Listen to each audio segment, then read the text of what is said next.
What is JSX? You may have heard me reference JSX previously in the course. In this section, I'm going to show you exactly what JSX is and how it is used in React. We have already established that in React, you build your UI as a series of components. These components are implemented as either a class or a function. When rendered, components return an instance of a React element.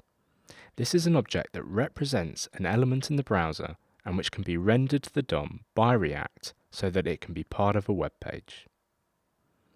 So if you look at this code here, this represents a React component for a div with the text "Hello World" in it.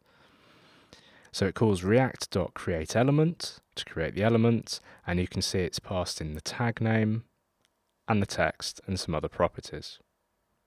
So when mounted to the DOM by React, this would produce the following markup. Seems simple enough, doesn't it? Now let's add a list with some links in it. So I want to create a React element that represents the following HTML. Like I said, a list with some links in it. The React equivalent would be this. Now, I'm sure you agree that the HTML version is far more compact, easier to read, and has the advantage that any developer who knows HTML can easily read and write it.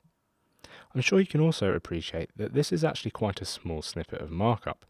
If we were to write a substantial bit of markup, the corresponding React element code would be very hard to work with due to its unwieldy nature. And this is where JSX comes in. JSX stands for JavaScript XML. It's an extension for the JavaScript language which allows for XML elements to be embedded directly within your JavaScript code. Put simply, this means that you can write the markup you want for your React elements as XML compliant HTML directly in your JavaScript code. Using JSX, the following will be valid JavaScript. As you can see, we've got HTML right within the JavaScript code where we return a div. But how is this possible? This is able to work because when your code is bundled by Webpack, it will be compiled by Babel using a JSX plugin. This plugin will parse all of your JSX code within your JavaScript files and compile each tag to its react.createElement equivalent. Let's see that in action. I'm on the Babel website at babeljs.io, so you can see what the JSX compiles to in real time.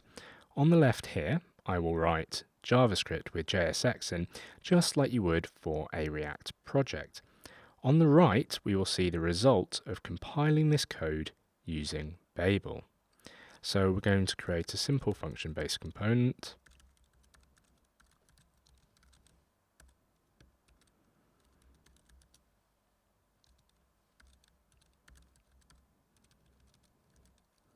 With a div that says hello world.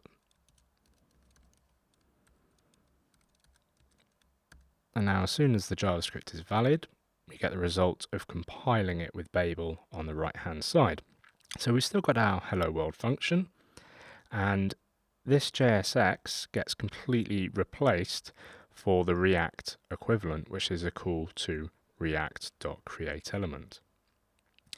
This is also why we must always import React into all of our files that use JSX, even if we don't use the React object within the JavaScript itself.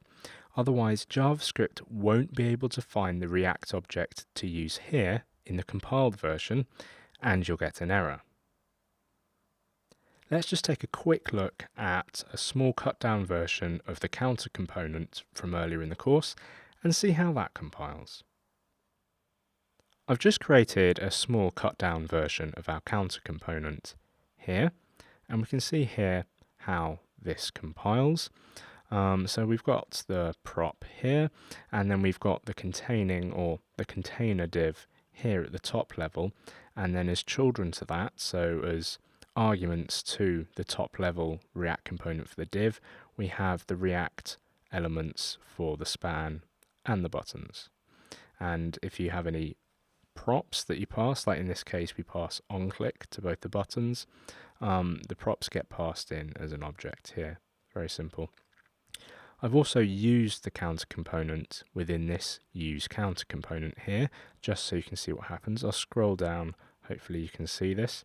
So using our own custom component, we get a react.create element with, instead of just, when you have just the basic sort of the div, the buttons, the built-in HTML components, you just get a string with the name, but for custom components, you get the function passed to react.create element.